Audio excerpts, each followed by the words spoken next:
Yeah, they hate when you elevate.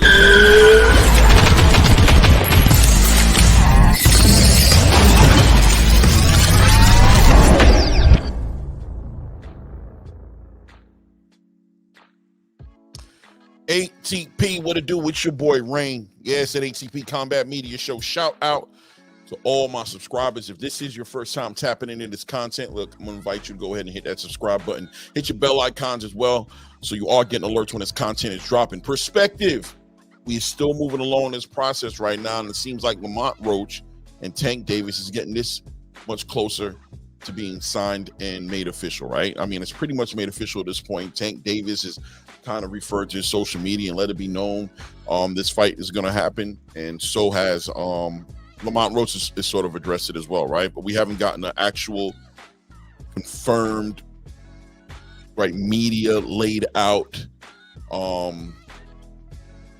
promo as to this fight coming out, right? It hasn't been actually put out there, but we can assume at this point the fight is going to be put together, and the fans are reacting to it. Obviously, people are reacting to it because, as I stated in older videos I've done before, you guys, I'm not new to the space at this point. You guys know my voice at this point. We're not happy about this fight, and as a boxing fan, why should we be happy at this fight? There's a lot of moving tangibles and pieces that are bringing us to this point right now, but ultimately, from a fan's point of view, the end product is just not. It's just not it, right? And people want answers. They want understanding. Everybody's starting to push back at this fight, and you got the fanatics, who are sitting here trying to make these arguments, and they want to challenge you and they want to debate you, right, on why this fight is a good fight and why this is not Tank's fault and why Tank was forced into this situation because other fighters were turning down offers and don't want to fight Tank now all of a sudden. I think that's a profound statement right there. All of a sudden fighters don't want to fight Tank Davis, and it's important. We're going to stay on this part of this conversation here for just a little while to say that all of a sudden, meaning out of nowhere, this uncharacteristic of fighters who have always been looking for an opportunity to get their biggest payday in fight against Tank Davis. When did the big change come along? When did it happen? Right? Because a year and a half ago, everybody and their mother was trying to fight Tank Davis, and today it seems like people are reluctant to get in the ring with him. Why? What has changed from then till now? Well, Showtime and PBC went their separate ways. That's the difference. I think that's the most consistent difference that we can look at, is the fact that ever since PBC has separated from Showtime, they've put on less events, and the events they've been putting on haven't been all that spectacular, right? We start off with the Tim Tszyu Fundora event, which we all were thinking wasn't going to be it because it was supposed to be Tim Tszyu and Keith Thurman, but it ended up being Sebastian Fundora. The event actually, I think it was because the perspective was put on it from how bad we thought it was going to be. And when the headliner changed, we enjoyed the card, right? We enjoyed the card. Pay-per-view, we enjoyed the card. The next event comes in, Frank Martin, Tank Davis. Of course, we're all ecstatic. Right? We're Tank is back. And even though it wasn't against a fighter that we were asking for him to fight, but it was at least a stylistically different fight. And it was different than what we've known him to fight. The flat-footed Mexican come-forward fighter that just that same old aggressive, offensive-minded first fighter. That's what we're used to. And Frank Martin was a great change of pace for us. But we all knew that we wanted to see him fight generational talent, and he pretty much acknowledged it, right? At the press conference that he had with Frank Martin, he acknowledged it and said, listen, I'm fighting, I'm coming for ninjas, no offense, right? He said respectfully to the reporter, who I'm assuming wasn't of the same skin, was in the same persuasion as Tank Davis, said, excuse me, respectfully, I'm coming for ninjas, right?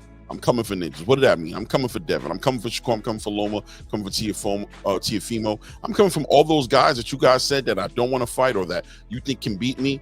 All those guys that you think is going to be stylistically difficult for me. I'm coming for those guys. Well, couldn't have made this content creator any more excited to know that Tank Davis was going to do this. But here we are today, and Shakur Stevenson, who's gone between top rank to independent, not signed to anybody, a free agent, to now being with Matchroom on a 2-fight deal. We have Lomachenko, who's walked away from the negotiation table from fighting Tank Davis. And listen, we've put it on Loma, right? We said, look, Loma had an opportunity to make this fight happen. He changed his mindset. He wanted to go spend family time after he went to the table. Now we're hearing rumors of money being an issue.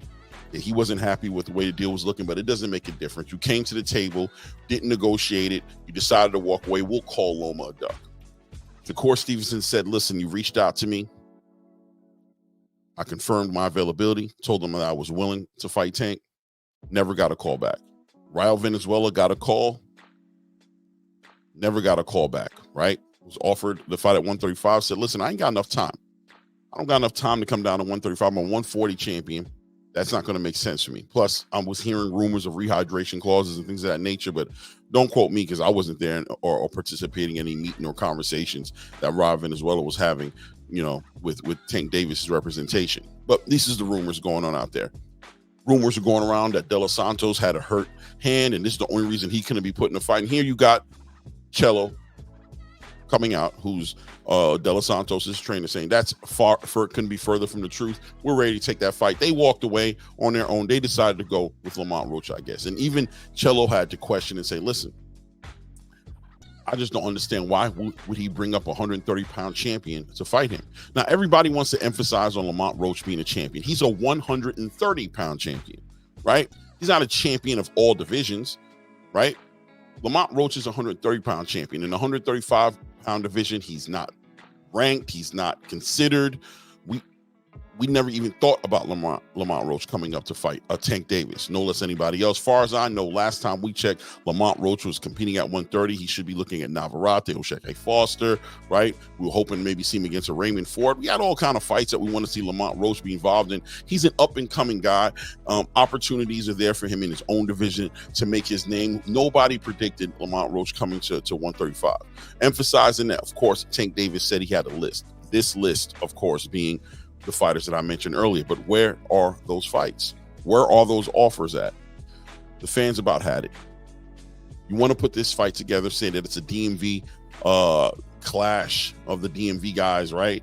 The Maryland and the DC guys coming together and bringing a whole city out. But here's another inconvenient truth. Rumor is this fight is supposed to happen in Houston, Texas. So you're not even taking advantage of the demographic per se, right? And you're going to put it on pay-per-view, and you're going to ask people to pay some obscene amount of money. If I were to guess right now off the top of my head, I'd say somewhere in between $70 to $90, give or take, right, to see this fight. Ladies and gentlemen, if you're a boxing fan, be a boxing fan today. And be honest with yourself.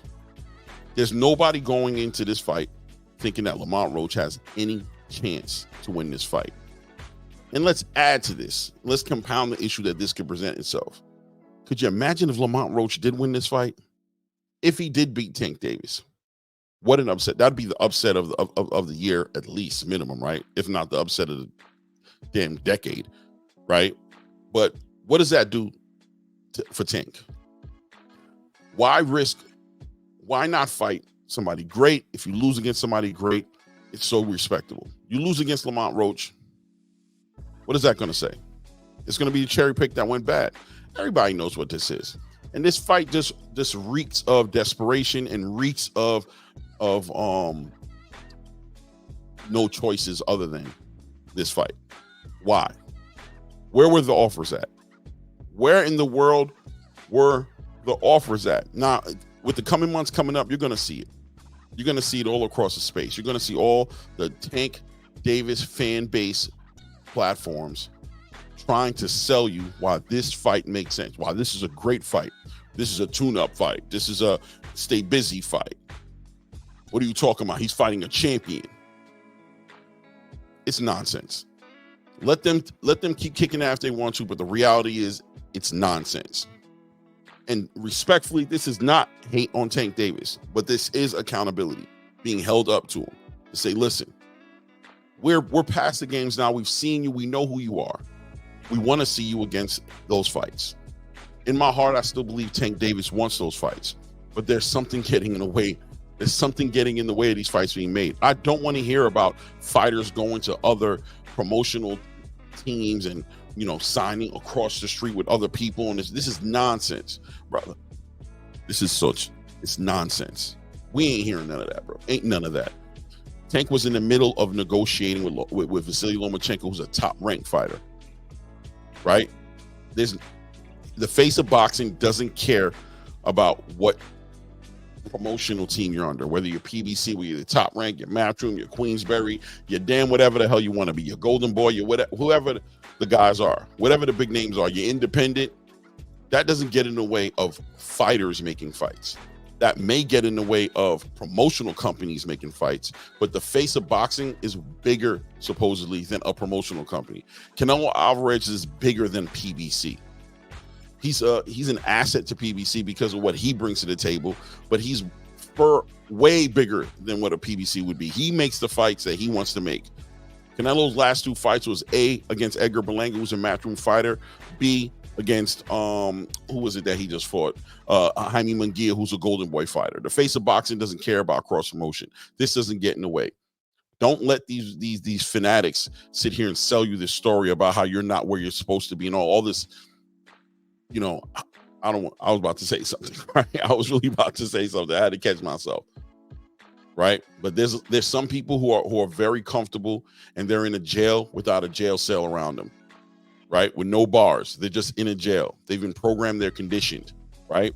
Like the fleas in the cup experiment, where they put the fleas inside the cup and they put a cover over the top of the cup, right? And the fleas try to jump and they can't never get out. Now the fleas mate and they have babies and the babies jump and they can't never get out. And eventually one day the dude takes off the top of the cup and miraculously the fleas jump, but none of them jump higher or high enough to get out of the cup. They've been conditioned to stay in the cup. And in this case scenario, when you look at what Tank Davis is going through, it's starting to look like he's conditioned. Like he's going along to get along. He's not taking real advantage of the leverage he really has in the space. To let his promoters know, like Errol Spence let his promoters know, there's no other fight that's being made except for these fights that are on this list. I have earned the face of boxing accolade, the title. I've earned it. And now I wield it as a face of boxing should wield his power.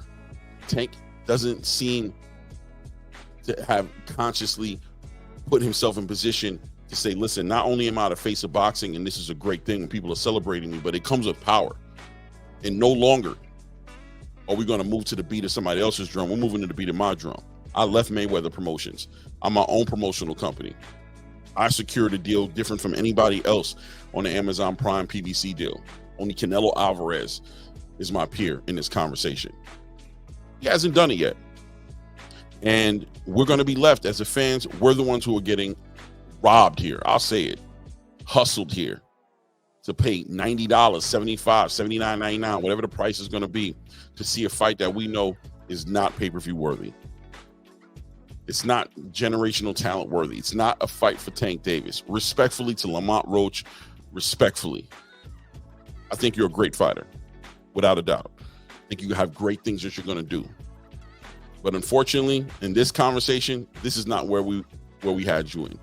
We had you in a conversation at 130. If Lamont Roach would have made it move to 135 and got himself a belt, all those things, yeah. But right now, Tank Davis is a 135-pound fighter. You got champions. You got Dennis Berinchyk that you could be unifying with. You got De Los Santos that you could be fighting for a keep busy fight. There's plenty of fights out there that could be made. Plenty of fights out there that could be made. I know people are going to say, well, show me. Listen, brother. There's a whole 135-pound division. It is what it is. You guys let me know what you think in the comments. I know whether you're a Tank fan, whether you're whoever else fan, how does this fight go with you? You guys just ready to go with it? Is that what the fan base is gotten to? Have you guys just gotten used to, are you the fleas in the cup? You just gotten used to seeing Tank fight in fights that you know he's going to win? You just enjoy him being undefeated and knocking people out in a dominating fashion? Is that what it is? Or are you boxing fans? Do you have any hunger in you to see competitive boxing matches? Whether you do, you don't, leave it in the comments. Let me know what you think. It's your boy Claymore Rain. Once again, a special shout out to all my subscribers that are on the channel. I appreciate you guys. We're growing, and obviously we couldn't do that without you guys. If this is your first time tapping into the content, if you pulled anything away from this, listen, I invite you to go ahead and subscribe, man. Hit the bell icon as well so you get alerts when all this content is dropping. It's your boy Rain. It's that ATP Combat Media Show, and at this point, we out.